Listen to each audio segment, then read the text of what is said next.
Assalamualaikum warahmatullahi wabarakatuh. Perkenalkan, nama saya Nadia Regina Nisana dengan NPM 101204990. Di sini saya akan menjelaskan materi mengenai hubungan-hubungan bisnis. Video ini saya buat untuk memenuhi salah satu tugas mata kuliah evaluasi tengah semester mata kuliah hukum bisnis dengan dosen pengampu Bapak Agus Alamsyah. Selamat menyaksikan. Hubungan-hubungan bisnis dibagi menjadi dua macam.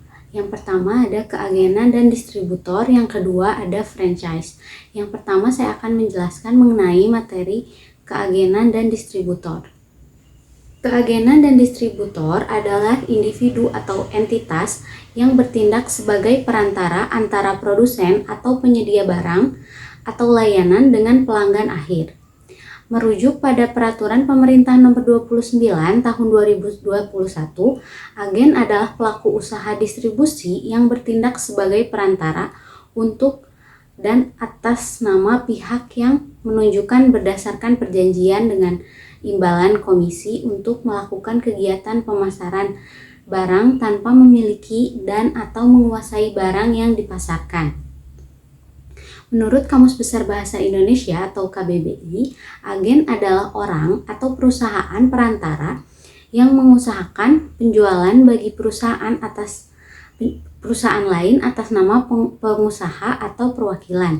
Dengan kata lain, agen adalah pihak yang berperan sebagai perwakilan dari nama atau perusahaan secara prinsipil untuk menawarkan jasa maupun layanan serta tunduk terhadap ketentuan mengenai perjanjian penyuluhan. Ciri-ciri agen adalah sebagai berikut. Wilayah pemasarannya tidak terlalu luas. Yang kedua, jumlah barang yang dijual oleh agen umumnya lebih kecil dari distributor. Yang ketiga, agen membeli barang dalam jumlah banyak untuk dijual kembali kepada reseller. Yang keempat, agen dapat membuka peluang menjadi reseller kepada pihak lain. Yang kelima, agen tidak selalu berbentuk badan usaha ataupun mempunyai izin badan usaha. Yang keenam, sistem pembelian pada barang atau jasa yang ditawarkan mempunyai sistem beli atau putus atau komisi. Yang ketujuh, biasanya agen tidak melayani pembelian langsung oleh konsumen. Yang kedelapan, agen hanya menjual produk dari satu produsen dan tidak boleh menjual produk dari pesaing. Yang terakhir, hak paten sepenuhnya dimiliki oleh pihak yang menunjukkannya serta tidak dapat menentukan harga dari barang atau jasa layanan tersebut.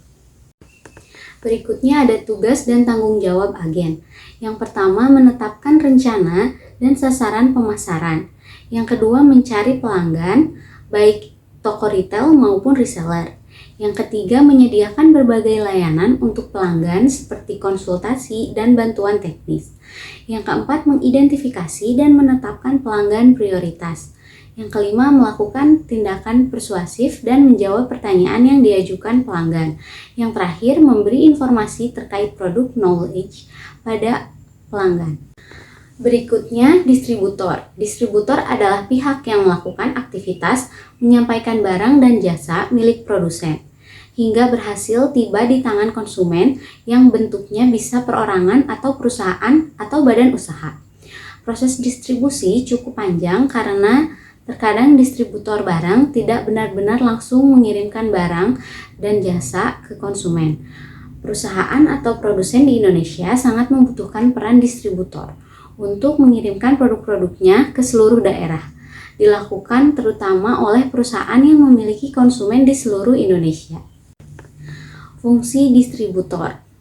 Yang pertama, distributor dalam suatu wilayah berdiri sendiri atau independen dari distributor lain. Yang kedua, distributor wajib berkomitmen untuk tidak mengoperasikan produk dari kompetitor perusahaan. Yang ketiga, distributor wajib melakukan pemeliharaan mengenai kuantitas, varietas, dan kualitas produk di gudang sesuai standar perusahaan. Yang keempat, sistem bertanggung jawab distributor didasarkan pada wilayah pasar tertentu. Biasanya distributor tidak diperkenalkan diperkenankan menjual dan menyediakan layanan di luar wilayah yang sudah ditentukan. Yang kelima, distributor tidak diperbolehkan melakukan transaksi dengan risiko tinggi tanpa izin dari perusahaan. Yang terakhir, distributor yang berhasil mencapai target perlu diberi apresiasi berupa bonus dan kompensasi. Selanjutnya, tugas distributor. Membeli produk. Yang pertama, membeli produk. Selain menjadi penyalur, distributor juga bertugas untuk membeli suatu produk, baik barang maupun jasa yang dibeli dari produsen dan pedagang yang lebih besar, dengan harga yang lebih murah atau mendapat potongan harga. Yang kedua, menjual produk. Seorang distributor memiliki tugas untuk menjual produk dari produsen kepada seorang pedagang eceran atau langsung ke konsumen akhir, dengan harga yang lebih tinggi dibandingkan produsen, untuk mendapatkan keuntungan dari penjual barang dan jasa tersebut. Yang ketiga, klasifikasi produk. Distributor memiliki tugas untuk bertanggung jawab untuk mengklasifikasikan produk. Tugas yang dilakukan ini adalah memilih produk berdasarkan jenis, kualitas, dan ukuran. Yang keempat, informasi produk. Seorang distributor juga memiliki tugas untuk menginformasikan produk, barang atau jasa kepada konsumen dengan menjelaskan secara rinci tentang harga dan kualitas produk tersebut agar barang tersebut laku di pasaran dan diminati banyak konsumen. Mengangkut produk. Saat pengangkutan produk, tentu saja ada beban biaya yang ditanggung oleh distributor. Beban harga ini akan dimasukkan distributor ke dalam harga produk yang dijual. Yang terakhir, promosi produk. Promosi produk bertujuan untuk mengenalkan informasi produk seperti manfaat, mutu, dan harga kepada konsumen melalui media iklan. Selanjutnya ada jenis-jenis distributor. Yang pertama ada broker atau makelar. Broker merupakan perantara pemasaran yang mempertemukan produsen dan konsumen untuk melaksanakan kontrak atau transaksi jual beli. Balas jasa yang didapat oleh seorang broker berupa kuartasi atau provisi berupa upah. Yang kedua, importir. Importir merupakan perdagangan yang menyalurkan produk dari luar negeri ke dalam negeri. Yang ketiga, komisioner. Komisioner merupakan perantara pembelian dan penjualan atas nama pribadi dan bertanggung jawab penuh atas dirinya sendiri. Seorang komisioner mendapat balas jasa berupa komisi. Selanjutnya yang keempat ada agen. Agen merupakan perantara pemasaran atas nama perusahaan. Biasanya mereka akan menjualkan barang hasil produksi perusahaan di sebuah wilayah tertentu. Balas jasa yang akan diterima agen berupa pengurangan harga produk dan perolehan komisi. Yang kelima ada retailer. Retailer merupakan pedagang yang membeli sebuah produk dan menjualnya kembali secara langsung kepada konsumen. Berbeda dengan grosir, retailer membeli produk dengan jumlah satuan. Yang terakhir ada grosir. Grosir merupakan pedagang yang membeli sebuah produk lalu menjualnya kembali pada pedagang lainnya. Biasanya mereka membeli produk dalam jumlah yang relatif besar. Yang selanjutnya ada franchise. Berasal dari bahasa Prancis yang berarti bebas, atau lebih lengkap lagi bebas dari perhambaan, free from servitude. Dalam bidang bisnis franchise berarti kebebasan yang diperoleh seorang wirausaha untuk menjalankan sendiri suatu usaha tertentu di wilayah tertentu. Sedangkan menurut peraturan pemerintah nomor 42 tahun 2007 tentang waralaba atau franchise, sebagaimana pengganti peraturan pemerintah nomor 16 tahun 1997 tentang waralaba, yang dimaksud dengan waralaba atau franchise adalah hak khusus yang dimiliki orang, perseorangan, atau badan usaha terhadap sistem bisnis dengan ciri khas usaha dalam rangka memasarkan barang dan atau jasa yang telah terbukti berhasil dan dapat dimanfaatkan dan atau digunakan oleh pihak lain berdasarkan perjanjian waralaba. Pasal 1 angka 1 Peraturan Pemerintah Nomor 42 Tahun 2007. Dengan kata lain, waralaba atau franchise dapat didefinisikan sebagai suatu sistem pemasaran atau distribusi barang dan jasa, di mana sebuah perusahaan induk atau franchisor memberikan kepada individu atau perusahaan lain yang berskala kecil dan menengah atau franchise hak-hak istimewa menggunakan merek dan nama barang untuk melaksanakan suatu sistem usaha tertentu dengan cara yang sudah ditentukan selama waktu tertentu di suatu tempat tertentu. Selanjutnya, karakteristik dasar franchise atau waralaba.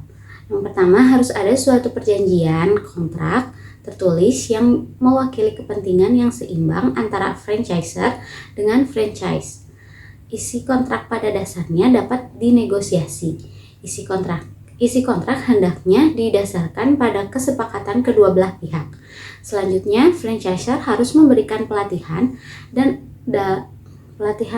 dalam segala aspek bisnis yang akan dimasukinya, juga memelihara kelangsungan usaha franchise dengan memberikan dukungan dalam berbagai aspek bisnis, misalnya periklanan, supervisi, dan sebagainya. Selanjutnya, franchise diperbolehkan dalam kendali franchisor beroperasi dengan menggunakan nama atau merek dagang, format atau prosedur, dan segala nama reputasi baik yang dimiliki franchisor. Yang terakhir, franchisor harus mengadakan investasi yang berasal dari sumber dananya sendiri atau dengan dukungan sumber dana lain, misalnya kredit perbankan. Pada outlet atau tempat penjualan yang dikelola franchise, tidak ada investasi langsung dari franchisor. Yang lazim adalah pengadaan peralatan dan fasilitas leasing atau barang dagangan secara cicilan oleh franchisor atau pengadaan gedung oleh franchisor yang disewakan ke dalam unit usaha yang dikelola franchise. Selanjutnya, franchise berhak secara penuh mengelola bisnisnya sendiri. Franchise membayar fee atau royalti kepada franchisor atas hak yang didapatkan dan atas bantuan yang terus-menerus diberikan oleh franchisor. Royalti umumnya hanya dikenakan oleh franchisor tertentu yang sudah memiliki merek dagang yang terkenal, sedangkan fee merupakan bentuk beban atau charge yang umum dikenakan oleh franchisor. Selanjutnya, franchise berhak memperoleh daerah pemasaran tertentu di mana ia adalah satu-satunya pihak yang berhak memasarkan barang atau jasa yang dihasilkan. Terakhir, transaksi yang terjadi antara franchisor dengan franchise bukan merupakan transaksi yang terjadi antara cabang dari perusahaan induk yang sama atau antara lain dengan perusahaan yang dikontrolnya. Perjanjian waralaba atau franchise. Perjanjian waralaba atau franchise sedapat mungkin harus dibuat dalam bahasa Indonesia. Namun jika dibuat dalam bahasa asing, maka harus ada terjemahannya dalam bahasa Indonesia. Perjanjian waralaba atau franchise paling sedikit harus memuat yang pertama nama dan alamat para pihak, yang kedua jenis hak kekayaan intelektual, yang ketiga kegiatan usaha, yang keempat hak dan kewajiban para pihak, yang kelima bantuan fasilitas, bimbingan operasional, pelatihan, dan pemasaran yang diberikan oleh franchisor kepada franchise. Yang keenam, wilayah usaha. Yang ketujuh, jangka waktu perjanjian. Yang kedelapan, tata cara pembayaran atau fee atau royalti. Yang kedelapan, kepemilikan, perubahan pemilikan, dan hak asli waris. Yang kesembilan, penyelesaian sengketa. Yang terakhir, tata cara perpanjangan, pengakhiran, dan pemutusan perjanjian. Dalam pasal 6 Peraturan Pemerintah Nomor 42 Tahun 2007. Demikian penjelasan materi dari saya. Mohon maaf bila ada kekurangan. Wabillahi taufiq wal hidayah. Wassalamualaikum warahmatullahi wabarakatuh.